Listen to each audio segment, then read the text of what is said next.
Hey guys, welcome back to the channel. In this tech tutorial video we're going to show you how you can change or edit your username in the Adalo app builder. So let us dive into this. So navigate to the app builder or editor here, but instead of adding more components, click into your profile name or icon top right and select settings. Here under or in that menu select account, and here you may change your team name.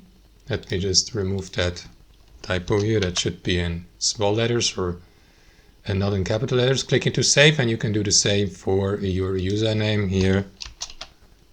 Just let me click into edit here. Save your changes by clicking into update.